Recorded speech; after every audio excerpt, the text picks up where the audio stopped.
impact on music and culture. Get BIN News on demand 24/7 on the iHeartRadio app. Think It Up is an initiative to activate student-powered, teacher-led learning projects. Students and teachers, how can you spark great learning experiences in your classrooms today? Join at thinkitup.org. Is this the time? This is the KBLA Sports Minute with Ray Richardson.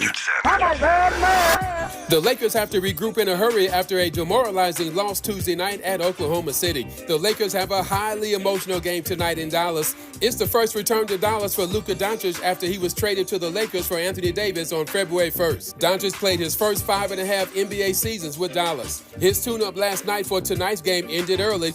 Doncic was ejected with 7 minutes left in the third quarter after getting 2 technical fouls. Doncic had 23 points and 5 assists before he was tossed. The Lakers and Dallas tip off at 4:30 on ESPN. The Clippers extended their winning streak to 5 with a 122-117 win over San Antonio at the Intuit Dome in Inglewood. 24 points and 20 rebounds for Vika Zubac. The Clippers moved into a 4-way tie for 4th place in the Western Conference with Denver, Golden State, and Memphis. No debates, no speculation, just the info you need. That's your KBLA Sports Minute. I'm Ray Richardson. More news, opinions, and conversation when we come forward on KBLA Talk 1580. Hey, this is Zoe Williams, the voice of reason, and for over 20 years, Parkside Economic Development Corporation has served Leimert Park and surrounding communities, empowering tomorrow's leaders and changing lives. Parkside EDC has awarded over $400,000 in college scholarships while sharing economic principles of the Big Five of money with students and their families. Parkside EDC partners with organizations like the Brotherhood Crusade to assure our youth have the financial acumen to succeed. Parkside EDC provides families and businesses with financial insights, offering free online, on-site, and on-air B-Warp presentations. The Black Wealth Attainment and Retention Programs helps our community acquire, sustain, and pass down legacy wealth. High school seniors can apply for this year's scholarship awards at parksideedc.org. Scholarships will be awarded at Parkside EDC's Gospel/Jazz Brunch on Sunday, April the 27th. For details, tickets, or donations, please visit parksideedc.org. This is a community call to action from KBLA Talk 1580. First things first.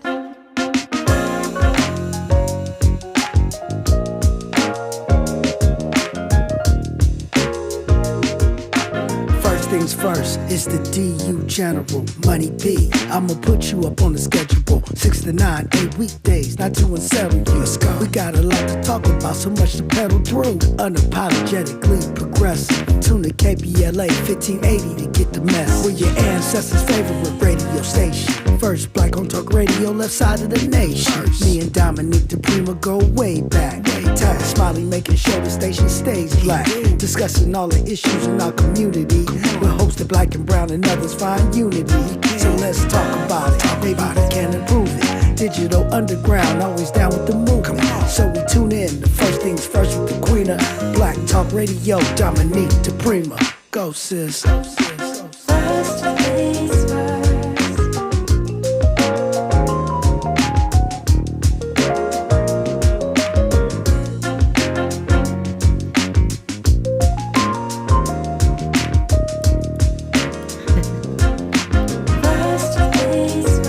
KBLA Talk 1580. Good morning. Hey, God bless. I'm Dominique DiPrima. The show is called First Things First. And my first thing today and every single day, giving thanks, giving praises, and asking for blessings from God. Asking for the blessings, the favor of the ancestors and the elders.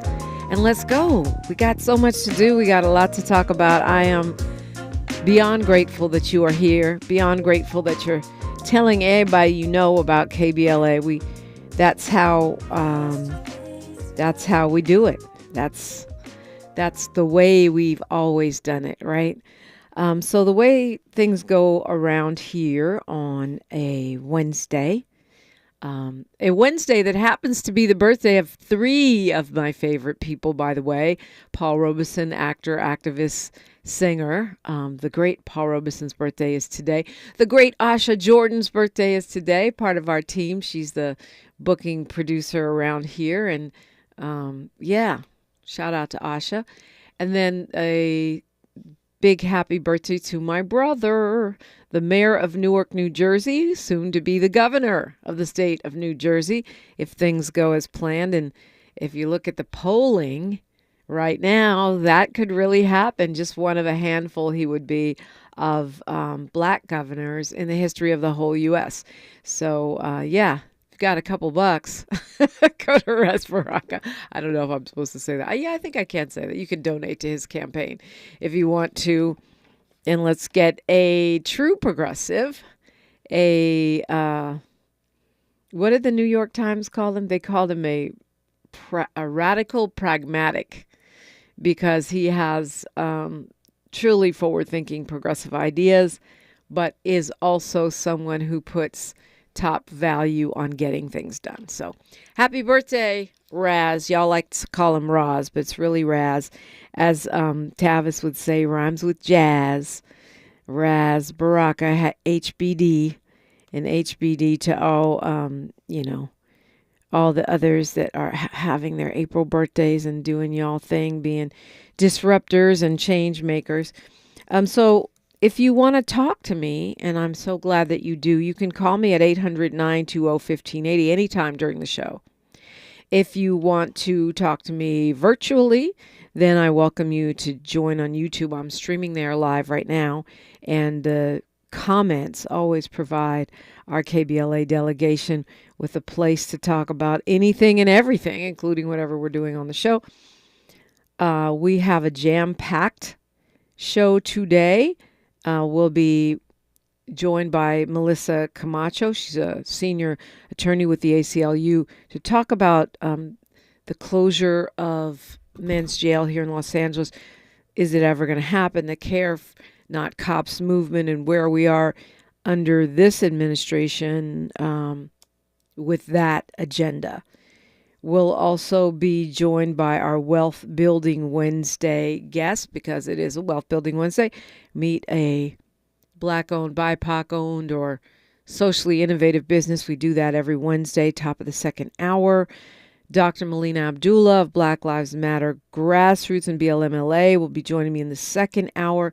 We're going to talk about parades versus protests in the spirit of last Saturday's demonstrations and the sort of, we'll call it a growth curve that is happening between some of these new organizers, the not black national newly minted organizers, and our black anti-racist activist groups that have been justice groups that have been doing powerful work on the ground for years, in some cases even decades. So that'll be a great conversation. And we may be joined by a special guest right here. We shall see how that pans out. Right now, though, it's me, you, and the telephone, microphone, Twitter fingers. 800-920-1580, 800-920-1580. Or if you're shy, you can comment in the chat. Oh, man. So, this job is, I love my job. It's certainly become more challenging right now, because my goal is to keep us uplifted, keep us encouraged, focus on what we want, not get caught in the trap of fear. There's a trap of fear right now that makes us freak out at every news story, every outrageous antic of the agitator-in-chief.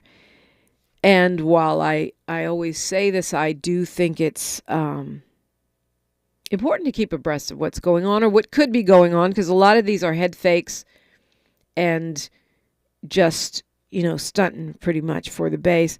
Things that could possibly be going on. I also think it's impossible to focus on every little single thing that they do, and not necessarily healthy. And important to stay encouraged, Stay flexible, not fearful, and look at the great things that are going on around our block and around our country. Yeah.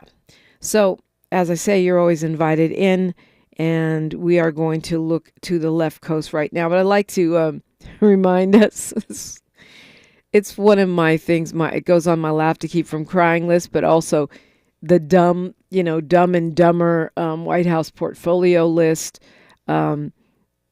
Words Trump doesn't want you to say today. I said I would start with A instead of randomly going around. So today we're on A. Things you cannot say today. Accessible. Activism. Activists. Advocacy. Advocate. Advocates. Affirming care. All-inclusive. Allyship. Anti-racism. Anti-racist. Assigned at birth. Assigned female at birth. Assigned male at birth. At risk. You got it? Don't say it. Say a word. Do the time. It's hilarious to me. I think that is a big chunk of my vocabulary right there.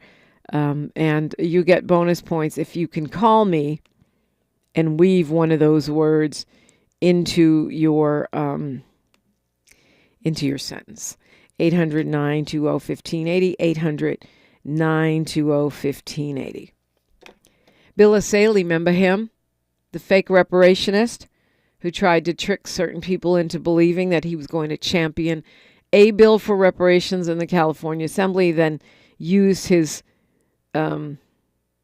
provocateur of the media status to get even more attention from the Trump administration, and has been appointed U.S. Attorney for L.A. and the surrounding areas. Well, guess what his first plan is? To investigate homeless nonprofits, homeless agencies. He is saying he will arrest people. Now, I'm all for rooting out corruption and waste in homeless agencies. Do not get me wrong. But the fact that you have a Republican attack dog going after nonprofit organizations that are there to help the homeless tells you everything you need to know about the priorities of this administration. Did Mr. Asaley, Mr. Fake Reparationist, say that he was going to use his new powers to, I don't know, end smash and find the big king and queen pins behind the smash and grab rings? Did he say he was going to go after serial killers or community violence? Did he say he was going to root out corruption and price gouging? No. He wants to arrest people that are meant to be helping the homeless under the guise of corruption, and perhaps he'll find some corruption. More power to him that he does. But the fact that his first move in office is to threaten the folks that are meant to be holding it down at these agencies for unhoused people. My. This is going to be a real poop parade, or as y'all like to say, show. Let's go to Sam, calling us from L.A. Good morning, Sam. Hi, Sam. Okay.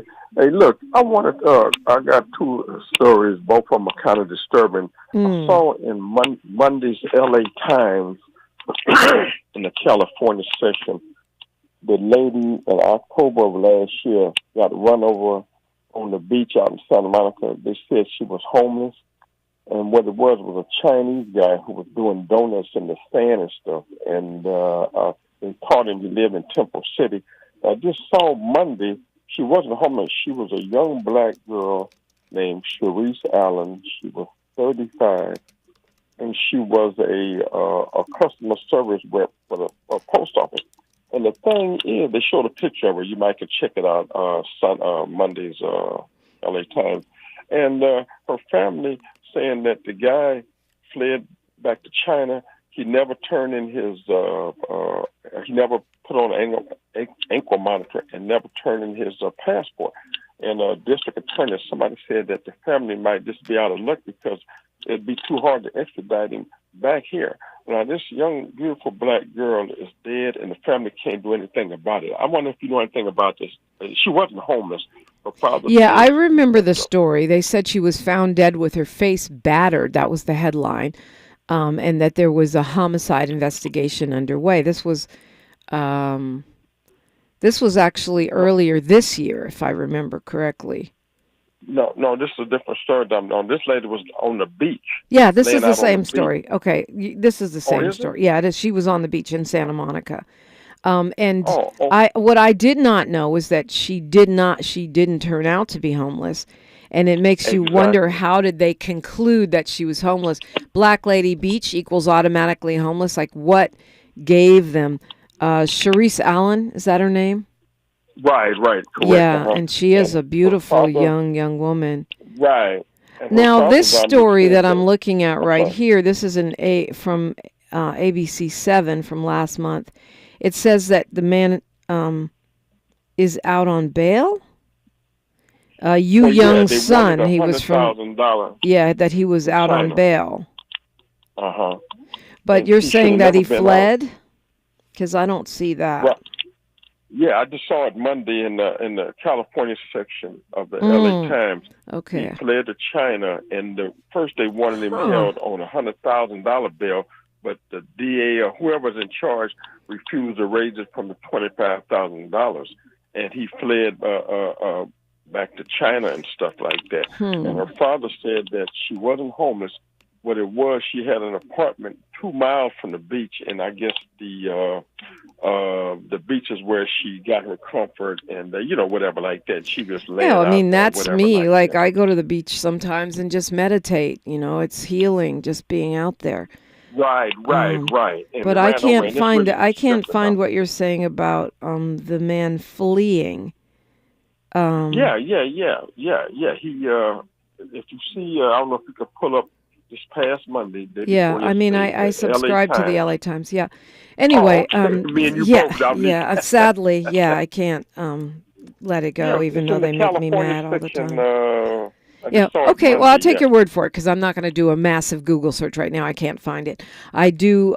I do appreciate the update. I didn't realize she wasn't homeless.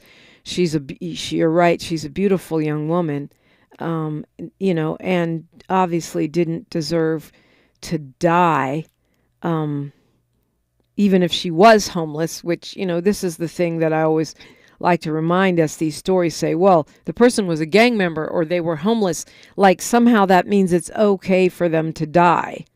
No, that's not illegal. I mean, it might not be ideal, but it's not illegal to be homeless. It's not illegal to be it is illegal to be a gang member unless you're in the sheriff's department. But stay with me, Sam. We'll unpack this a little further when we come forward on KBLA Talk 1580. She's reclaiming her time on KBLA Talk 1580. More First Things First with Dominique DiPrima when we come forward. Before the fire, Altadena was a real-life Wakanda. A thriving black oasis just 15 miles from downtown Los Angeles. 80% black residents were homeowners, building intergenerational wealth against the odds. It was a hub of black-owned businesses, churches, and cultural institutions. It stood as a symbol of black resilience and economic independence. Then, in a matter of hours, it was gone. The fire tore through homes, swallowed businesses, and left behind a painful void. But was it just an unstoppable act of nature, or was negligence involved? Did officials ignore early warning signs? Were the response efforts delayed or insufficient? What role, if any, did corporate or government failures play? Survivors are demanding answers. Don't miss our KBLA Talk 1580 Town Hall. The Eden Altadena Fire, 100 days and counting, on Wednesday, April 16th, 4 to 6 p.m. at the Robinson Park Recreation Center, 1081 North Fair Oaks in Pasadena. Join Dominique DiPrima, Nee Cordelai Corte, James Farr, Tavis Smiley, and a panel of survivors, community leaders, and experts as we commemorate Day 100 since the wildfires flared up, and we discuss where we go from here. It's KBLA's Eden Altadena Fire, 100 Days and Counting Town Hall, Wednesday, April 16th, 4 to 6 p.m. at the Robinson Park Recreation Center in Pasadena. Light refreshments to follow. Admission is free, but sign-up is required at our KBLA1580.com website. The first 100 attendees will receive a complimentary air purifier. This is a community call to action, brought to you by KBLA Talk 1580 and Quinn Emanuel Trial Lawyers. At KBLA Talk 1580, we've got your black. Our daughter Jessie loves playing detective. A clue. But since we discovered she has sensitive skin, we've been playing detective too. We thought the problem was our puppy. But it was actually our old detergent. Aha. So we switched to Tide Free and Gentle. Tide Free and Gentle provides an excellent Tide clean, and it doesn't leave behind irritating residues like dyes or perfumes, so it's gentle on your skin. Case closed. If it's got to be clean, it's got to be Tide Free and Gentle. Your ancestors' favorite radio station, and your favorite morning show host. Let's get back to Dominique DiPrima right now. Right now, indeed. And we're getting back to Sam, who called me at 800-920-1580, 800-920-1580. Yeah, I did find what you're talking about. Always sometimes takes a minute or two. It says the LA Times does say they've lost track of this guy. They let him out on a $25,000 bond. He never turned in his passport, and they don't know where he is. They say he could be in China. I don't see this saying he's definitely in China, but China does not have an extradition treaty with the U.S., so if he's there, he ain't coming back there, and they're not going to send him back, especially not now with all the tariff tension that we have going on from the Trump economic train wreck. So, Sam, I mean, bottom line, you called. What moved you? I mean, obviously, it's a beautiful young woman killed by a guy doing donuts on the beach. The family wants justice. I don't know how you get it, though, if the guy flees. And they want also $10 million for pain, suffering, and funeral costs. I guess they're suing the city right now, the city of Santa Monica. So what moved you and what made you call me about this story today? I knew you were going somewhere with this conversation. Well, no, I just want you to see it. I think it was just so sad that, in other words, like, here this woman, I mean, the family has no recourse or whatever and stuff. And, I mean, seemed like the DA or somebody, whoever the prosecutor would go, to go to try to get this, in other words, just to give the family some closure and justice and try their best to get this guy back to the United States. But like you said, with the tariffs and all this stuff going on, it's very unlikely. And I just want to make you and the listeners aware of like that. I mean, is the black life not worth anything? Whatever like that. That's what I was basically getting at. Yeah. So this and apparently he was living in Arcadia, but he was actually a Chinese citizen, is what. Right. He lived in Arcadia, right? Yeah. And one more thing, Dominique, before you go, I just saw about 10 minutes ago. I hope it's not true. Sweet Alice Harris, everybody know her from Watts, as you know. They said she's part of she served on the committee for this food bank, and they were accused of stealing $11 million. The food was probably going to the homeless, and they said she personally, had took $173,000 and put it in her own account or whatever like that. And I'm looking, I say, not Sweet Alice Harris, So well, you know what, Sam? I did see that story. Okay. And I for me, it's guilty until innocent until proven guilty. Right. I know that Los Angeles now is under very conservative, district attorney. I know that Sweet Alice Harris has been really popular actually with conservatives, so I'm not sure if that means anything. But I hate this story so much. I really don't know what to say about it. You're going to have to prove to me that she did wrong. Let me put it that way. Yeah. I would just because I know that the mainstream media loves to drag our activists, our media personalities, our celebrities, our activists, particularly in this time and season, through the mud, and. They say the food bank is saying they did the investigation and they found no merit. Oh, okay. So, but now there's a lawsuit. So we'll see what comes out. This is California suing the Food Bank of Southern California. So I guess that's not really coming from the DA. I don't know, but. Again, you're going to have to prove it to me if you want. Right. If you want me to believe that Sweet Alice did that. So, huh? Yeah. Say it isn't so, and then prove that it is. If you're going to say that, I need receipts. Right. Okay, I just thought I'd make you aware of it then. Okay, well, I won't hold you any longer. Look at you reading, keeping us up on the news, Sam. Look, I did see that story, and for me, those are the kind of stories that I'm going to see how. I'm going to read it. I'm going to track it. I'm going to see how it plays out. I'm not just going to come on and start blasting a person and make an assumption, particularly when it's a black woman accused of anything. I need to see receipts because I know we're the first ones to be thrown under the bus. Now, this is a Department of Social Service investigation, apparently, that goes back to June of last year because of a whistleblower complaint. They're saying they were reimbursing false expenses and using the fund for personal use and enjoyment to the tune of $11 million. So I think they're saying the $28,000 in emergency food funds were used for gas expenses for the CEO and all of this stuff.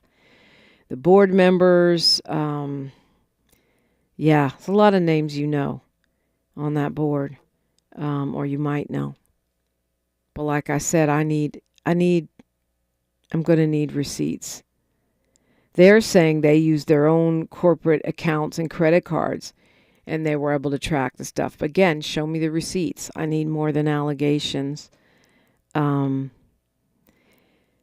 But it's ugly, especially coming at a time when, our homeless agencies now are going to be under investigation. And there's a lot of suspicion in general because of the moves, I believe, of not the moves, but the accusations of the DOJ agency, which is spreading this idea that there's tons of waste and corruption. Now, I believe there's waste in government and bureaucracy, and there probably is corruption too. And no doubt there's corruption. We've seen it. But this idea that there's massive fraud that's just sitting there and no one ever noticed it in systems like Social Security, it undermines the public confidence because Social Security is a huge bureaucracy and it can be frustrating. Now it's getting more frustrating because they're making all these cuts based on the perception that there's this widespread fraud. I don't know. This could be true. I have no inside information about, this nonprofit or Miss Harris, who's now 90 years old. But what I am saying is if you're going to come for a beloved community activist who's 90 years old, then we need to see real, concrete receipts, not just allegations and legal actions. For me, that's what I'm saying. It's perfect time to call me. Sam called 800-920-1580, and you can do the same. I'm Dominique DiPrima, and this is KBLA Talk 1580. More of First Things First with Dominique DiPrima when we come forward. I'm Lori Wood with 4 Things You Should Know with BIN News. A black man, John Walker Jr., a member of the Buffalo Five, was awarded $28 million after being wrongfully convicted of a 1976 murder at age 16. He spent over 20 years in prison. Another black man, Darrell Boyd, who passed away this year, was also wrongfully convicted and spent over 28 years in prison. Both convictions were overturned in August 2021. At least 98 are dead after the roof collapsed at a nightclub in the Dominican Republic Tuesday. Among the dead are 2 former MLB players. Texas is considering joining other Republican-led states in banning universal basic income programs. Supporters of the ban argue these programs are un-American and discourage work. And rapper G Herbo warned fans to be safe after being hospitalized, sharing a photo of his hospital room and an electrocardiogram machine. He mentioned a serious new flu strain but didn't provide details on his admission or current status. Get BIN News on demand 24/7 on the iHeartRadio app. Think It Up is an initiative to activate student-powered, teacher-led learning projects. Students and teachers, how can you spark great learning experiences in your classrooms today? Join at thinkitup.org. Is this the Tabor? This is the KBLA Sports Minute with Ray Richardson. The Lakers have to regroup in a hurry after a demoralizing loss Tuesday night at Oklahoma City. The Lakers have a highly emotional game tonight in Dallas. It's the first return to Dallas for Luka Doncic after he was traded to the Lakers for Anthony Davis on February 1st. Doncic played his first 5.5 NBA seasons with Dallas. His tune-up last night for tonight's game ended early. Doncic was ejected with 7 minutes left in the third quarter after getting 2 technical fouls. Doncic had 23 points and 5 assists before he was tossed. The Lakers and Dallas tip off at 4:30 on ESPN. The Clippers extended their winning streak to 5 with a 122-117 win over San Antonio at the Intuit Dome in Inglewood. 24 points and 20 rebounds for Ivica Zubac. The Clippers moved into a 4-way tie for 4th place in the Western Conference with Denver, Golden State, and Memphis. No debates, no speculation, just the info you need. That's your KBLA Sports Minute. I'm Ray Richardson. More news, opinions, and conversation when we come forward on KBLA Talk 1580. I feel so alone. I'm embarrassed to talk about it. How can I help my kid if I can't help myself? I can't remember when I wasn't stressed. I don't like it inside. When you feel overwhelmed by your thoughts and emotions, it's okay to get help. You are not alone. CalHope is here for you with free, safe, and confidential mental health resources for youth, young adults, families, and you. Find support now at calhope.org. Hi, I'm Dominique DiPrima, and it's almost time to celebrate KBLA's 4th anniversary, coming up Juneteenth 2025. We'll be marking the achievement with 4 key community events, including a special symposium, luncheon, and brain trust hosted by me entitled The State of Black Women in Los Angeles. Keep it locked here for details on how to join us for this groundbreaking symposium examining the unique challenges, triumphs, and contributions of Black women in Los Angeles in the areas of education, healthcare, community leadership, cultural and political contributions. This public convocation will provide a critical forum to address the specific social, economic, and political realities facing Black women in LA today. We'll go live with a radio broadcast and YouTube live stream, a public discussion, and a private dialogue with some of LA's most impactful women. It's an affirmation of Black women standing at the intersection of race and gender in times of adversity while demonstrating remarkable resilience and leadership.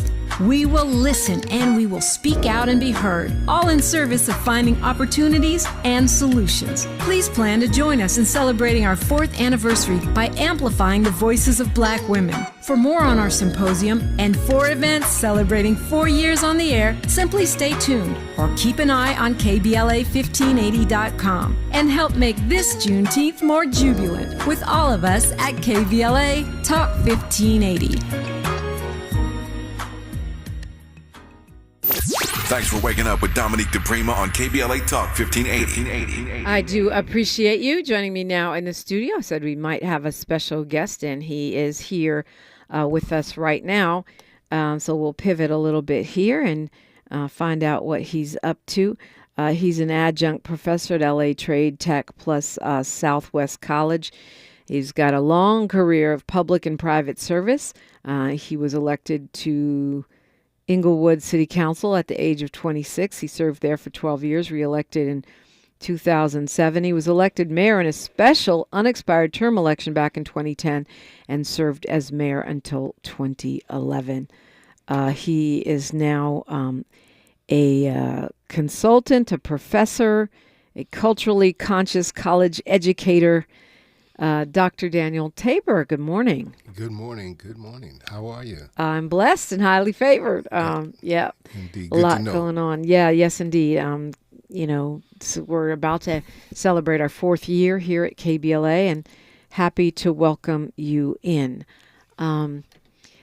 Starting off, I know you're part of a big sort of celebration thing that we're all invited to, right?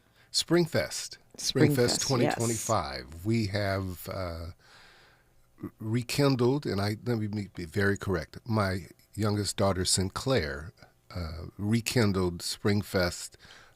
It began 1981 as a Easter egg hunt. 84 and through the 80s when we had an opportunity to expand what we were called by Hollywood Park, and in 1994 we moved it into the infield of Hollywood Park, and it grew exponentially for 17 years, most of her young life.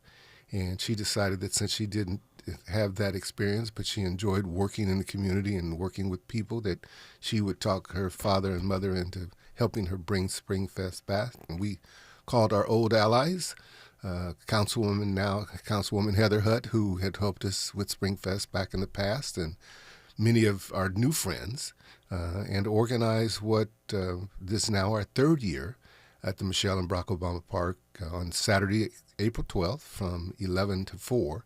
It is your family reunion, block club, egg hunt rolled into one, plus health fair.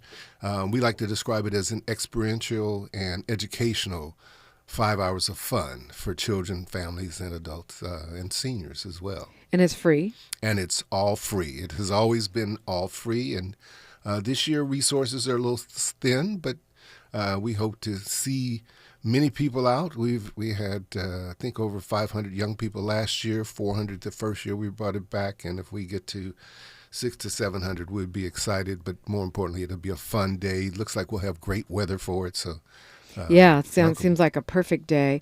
You got 1 million co-sponsors here. But, I mean, we go to there and we do what? You first of all, go to the Michelle and Barack Obama Sports Complex, as it's officially called. The park will be actually celebrating their basketball awards banquet right up until the beginning at 11. Then there are opportunities for screening and testing of health issues and concerns. There's information about nutrition and science. We have Bloom Farms will be bringing out some of their produce and product from their farm. So kind of like your basic street fair / except that there is no market selling. There's no selling. It's all. So the educational part is that the folks who are presenting are sharing information and helping build capacity of the individual and the family to be better stewards of their resources, whether they're limited or unlimited. The experiential part is that we have, for example, a family that has a collection of exotic animals, and I mean snakes and lizards and spiders. Normally, we have a traveling tide pool, so youngsters can put their hands on starfish and sharks. This year, they're not with us. We have a virtual reality event through the big game truck where you can put on your virtual helmet and become whatever your mind desires, based on the algorithms that they have in the truck. And you can play competitive games. You can talk to historic figures. We have an arts explosion environment for young toddlers and elementary school students to create who their local hero is and who their historical figure is in their mind as they go older. And we're expanding that in the coming years to include high school students preparing coloring books for children. Okay. Well, it's good stuff. So all are welcome when we start with the party. So that's this weekend, 11 to 4 at the Michelle and Barack Obama Sports Complex. Is it all outdoors or indoor? All outdoors. All outdoors, okay. Because And they got a lot of space over there, indoors and outdoors. We take over the outfield of the largest baseball diamond and create a space where, for jumpers and activities, all encouraged to happen in between the booths. Something to do. So people say that LA is expensive, and they're right. Yeah, absolutely. And they're right. It's very expensive, but there's always free stuff to do if you track it, and this is one of those. Yeah, we are excited that we're able to bring it back this way. When we were at Hollywood Park, our last 6 years of doing the event, we had 14,000 children uncounted, and 1 year 20,000 children counted amazing. by the security at Hollywood Park. So we stopped. We didn't count adults, and then 1 year we got a call from Disney. Okay. Saying, hey, we'd like to bring these new characters over. And we were like, wait, new Minnie Mouse, new Mickey Mouse? And they were, no, new characters. We got this movie coming out in a couple months. We're interested in seeing how the children respond. And so they used you guys as a test we're market. in the midst, right? And all of a sudden, these little yellow characters come walking into the space. It was the introduction of the Minions. Okay. Well, so this is happening, and all are welcome. Big shout out to you and Heather Hutt at Rec and Parks and all the folks making this happen. Now, you've gone into the academic space. Will we ever see you back in politics, do you think? I haven't left politics. I'm not as a candidate, you won't. At least that's not my plan.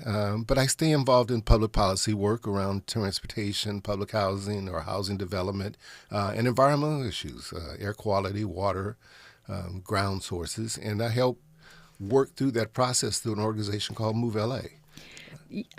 Yeah, I meant as a candidate, but no, not as a candidate. No plans right now. No, I'm thinking that there may be a political candidate in the House, but it won't be me if it comes to that. Gotcha. Okay, well, I guess when we know, we'll know. Right. So, when you're consulting through Move LA and you're, tracking what's going on, what do you make of where we are with housing? Because I feel like everywhere I drive, they are building apartments, and yet the housing shortage seems to be so persistent. What is happening with all this housing? Who are they building it for?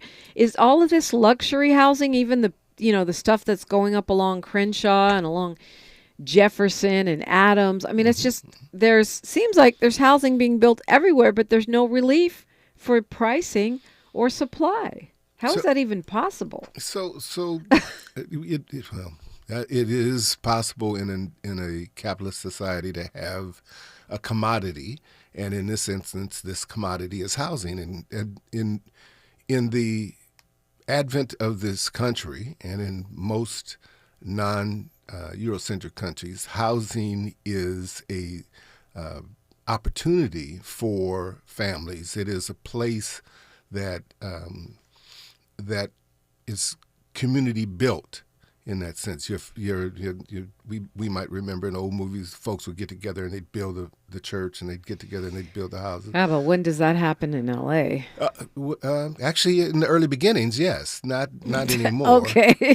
But what we're troubled with is now housing has become a commodity, and so its value is based on the ownership and the investment of others, and not necessarily the need or the opportunity or the resources of those who need it. And so you see a lot of housing being built, some of it described as affordable, moderate income, workforce, based on some metric that used to exist. And in Los Angeles, those of us who are comfortably middle class recognize that our children won't be able to buy the house we live in today, and that's not how it was. You always, in our past, you were able to move up one notch from where your parents started, and that unfortunately is not the case. And so in Los Angeles, you see a lot of housing being built because it's a wonderful place to live. You don't have to worry about hurricanes and tornadoes and things like that. The earthquake every now and then, but that's a little shaking for a few seconds. Beautiful weather. We had, as the weather we've had, even the rain we had wasn't bad compared to other parts of the country. But we have people who are living on the street for any number of reasons that we're trying to create housing for. We've passed bond measures to build affordable housing for and transitional housing for the homeless. We have folks who are working 40 hours a week, unable to buy a home, so we have builders. Okay, but that doesn't answer my question. How can we be building all these homes and we're seeing no relief? Because we're undersupplied, and we've got people who are couch surfing, working. Students. Right. So I guess the real question is: are any of these units that are being built actually affordable for people that live and work in LA who may be couch surfing or who may be working a couple of minimum wage jobs? Because it is expensive here. Yes. So some of them are. I want to speak to what I'm aware of on, for example, Crenshaw Boulevard in this area, that the developers are building affordable housing, affordable for workers, first responders, for healthcare workers, which don't make them work necessarily affordable for minimum wage jobs. Right. Some people in Crenshaw Crossing, for example, which will be the Crenshaw Obama along the rail line. I've seen those, yeah. The Expo and K line, that intersection there is a mixture of affordable for working families, affordable for low minimum wage workers, and affordable for first responders and teachers. How that development pans out, that's the plan. How that development pans out will be part of the economic question that gets answered over the next few years. But if I wanted to know that, let's say I'm seeing a building cropping up, because they're popping up like mushrooms right now. And I want to know, is that considered affordable? Is it considered low income? Is it considered luxury? Where would I find that information? Two places. One through LA Housing Services and the LA in Los Angeles. What's left of it? Okay. And it was part of LASA's responsibility, so it's evolving. The other through the City Housing Department itself, and maybe three places, because the council offices are now taking inventory of what affordable housing is being built and where it's being built, and when it will come online. What does it mean when you say they're taking inventory? They're asking the same question: is this affordable? Affordable? I mean, but wouldn't they know that already, since they have a lot of approval power, a lot of authority over what's built in their districts? Yes and no. So the answer is yeah. So you're the council person in the district. You know that projects being approved and proposed and approved through the process, going to the housing, getting the permits and all that. At the end of the day, you may know the developer and know that they intend to build 50 units. Project may change through the planning process, through the permitting process, and it's only 35 units. But you won't necessarily know what the price point for those rents will be until it actually fits the market, and the developer comes in and seeks that certificate of occupancy. Now you have knowledge that this is what the rents will be going for, this range to this range. Okay, I guess I'm thinking of project labor agreements and all these different processes that go in along the way of approval of a project like that. And many times, from my understanding, they also designate a certain amount of supposedly affordable or, okay, so let me do two things now. So project labor agreements typically are not in the residential space, unless there's a large public infusion, unless there is also participation of other activities in that development, mixed-use developments, transit-oriented developments. Yes, they might have project labor agreements. But when it's a private developer or a nonprofit developer with limited public funds, they may go to a development agreement with the city and not have a contract with organized labor, project labor agreement. Right, but I mean, even as they've been pushed by certain lawmakers, and the other thing is, with the way that Mayor Bass has tried to speed up the process in order so that we can get more housing online and cut down on bureaucratic red tape, there are certain things folks have to do to qualify for that expedited process, right? So that's I would imagine maybe I'm putting too much on it, but I'm thinking part of what gets you approved is the fact that you're going to get housing for people who actually need it, rather than more endless luxury housing that no one can really afford. Provided it pencils out, yes. Yes. Right. Well, that's, I mean, and I'm it has usually to on the opposite pencil side out, of this right, table right, having right, those right, questions. right. But so what you have is a negotiation of, you have a commitment of the elected body, right, to address the issue of housing. You have the interest of the developers to be builders of that housing. Right. They got to make a profit. And they've got to make a profit, and those who are subsidized housing builders have to meet their payrolls. And may not make the same. Like a nonprofit housing developer doesn't need to have the doesn't need. Yeah, that's the right word. Need to have the same profit margin as a for-profit developer would, given how their funds come to the project. So the capital stack that's put together might include tremendous subsidies and some equity of other partners that are long-term. So they're looking for return different than if they were in just a strictly capital project, and depending on size. So if I'm building 10 units of affordable housing, I'm a church, I'm building 10 units of senior housing, I know it's going to be senior housing. It's going to be for 10 units. It'll be affordable because it's for senior housing, and maybe those seniors will be members of my church, or they'll just be other members in the neighborhood. Well, we could do a whole hour on this easily. I got you all the way down the rabbit hole and on the wrong side of the table, but it's an interesting conversation. I'm trying to argue for the benefit. Absolutely, that's your job. That's why I was laughing. Dr. Daniel Tabor is my guest, and you're listening to KBLA Talk 1580. KBLA Talk 1580 is an intervention. When we come forward, includes you. KBLA Talk 1580, turning pain into power. Lena Bloom for the Bail Project.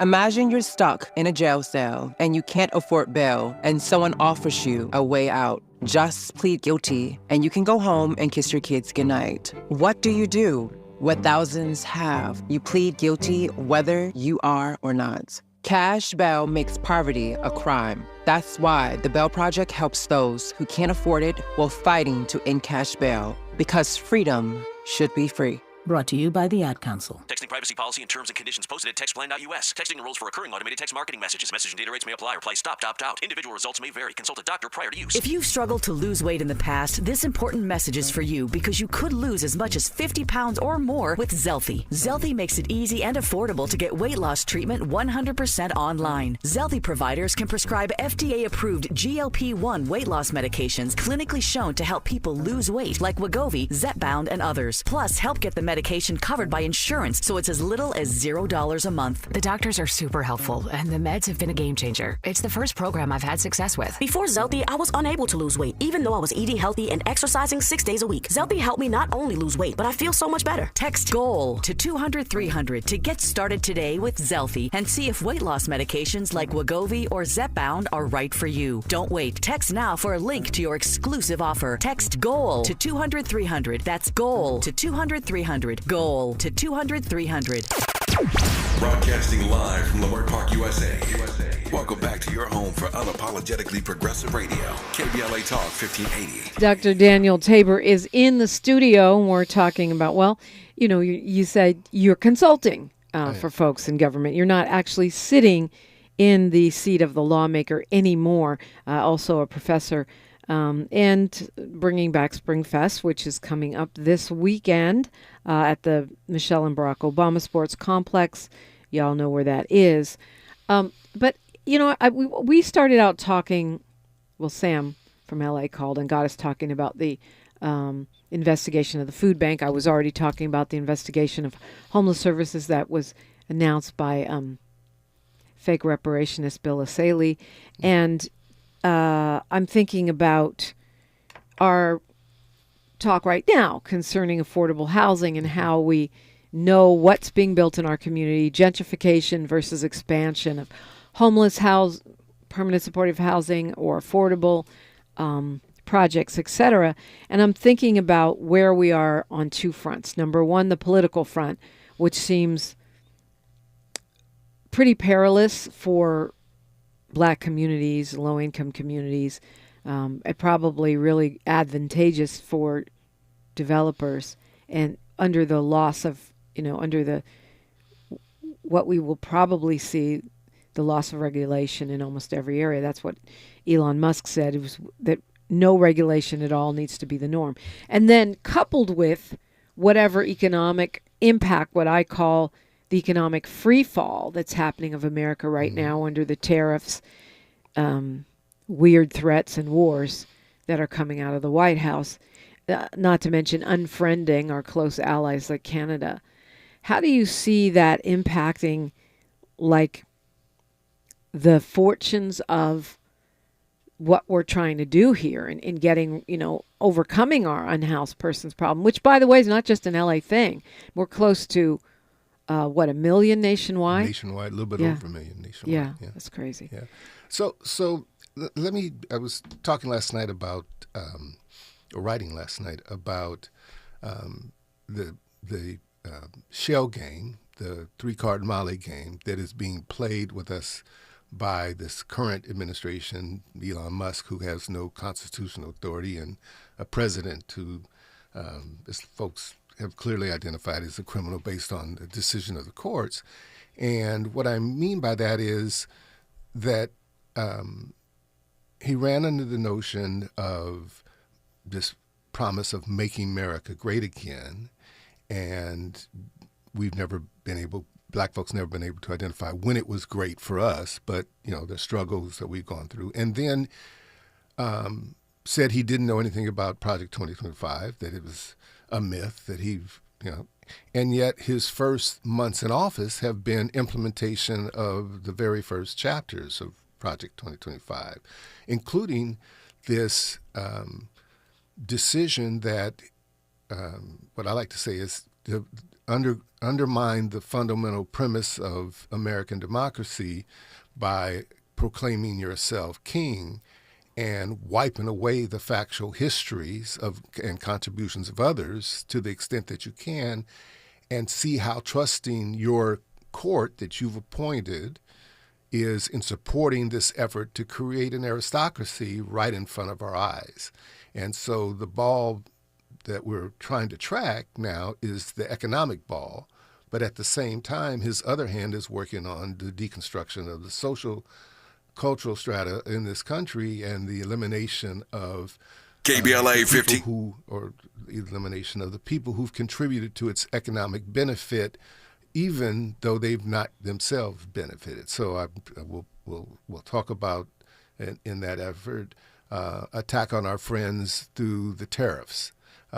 And who are allies, and why have tariffs not been the structured of the Obama administration or even his first administration, but now seem to be prospered by some unknown economic advisors, when most economists say the tariffs are not the way to be friends and treat enemies. I mean, at this point.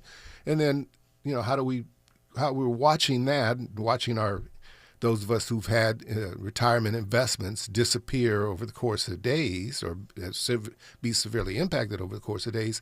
At the same time, we're not paying attention, or we're trying to pay attention to what he's doing domestically in this country, erasing the contribution of Black folks, and by department, Supreme Court saying he can terminate without cause 16,000 probationary employees, but we know, based on the experience of the immigrants who've been deported, that it's a broad broom. It's not a strategic broom. It's not a scalpel he's using, but he'll be laying off, firing, whatever the term you choose to have, offering false promise with tempting retirement efforts, that all of this occurs while at the same time there's no commitment to any social structure at all. That he's, in my words, he's looking to create another kingdom where there are serfs and paupers, a middle group of folks who are administrators, and then the wealthy, and leave it out there and folks be damned and do what you can. And that all comes in his first months in office, not over the course of years. Yeah. It comes with no discussion on the part of the elected Congress or the Senate about what this impacts will be. It comes with no strategic evaluation of what he says based on what occurs and what the ripples are and how they're impacted. So we're in the wild, wild west again, where folks are saying my gun's bigger than yours and we can do it the way we want to do it. How do you declare Canada your 51st state, a sovereign country? Yeah. Isn't that an act of war? Yeah, well, we're going to have to leave it there. I guess it sounds like it to me. I guess to be continued, the conversation. Do you want to give your socials real quick? Or shall we just look for you at Springfest? No, I am around here. I actually not living far away. I'm right here in the Mert, and I can be contacted, danilektabor@gmail.com. I don't react to my Facebook account as much as I'm pushed to. Well, Dr. Daniel Tabor, thank you so much for coming in. We're up against it right here. News, traffic, and sports, then more. KBLA 1580 Santa Monica. I'm Bree Wood with 4 things you should know with BIN News. A black man, John Walker Jr., a member of the Buffalo Five, was awarded $28 million after being wrongfully convicted of a 1976 murder at age 16. He spent over 20 years in prison. Another black man, Darrell Boyd, who passed away this year, was also wrongfully convicted and spent over 28 years in prison. Both convictions were overturned in August 2021. At least 98 are dead after the roof collapsed at a nightclub in the Dominican Republic Tuesday. Among the dead are 2 former MLB players. Texas is considering joining other Republican-led states in banning universal basic income programs. Supporters of the ban argue these programs are un-American and discourage work. And rapper G Herbo warned fans to be safe after being hospitalized, sharing a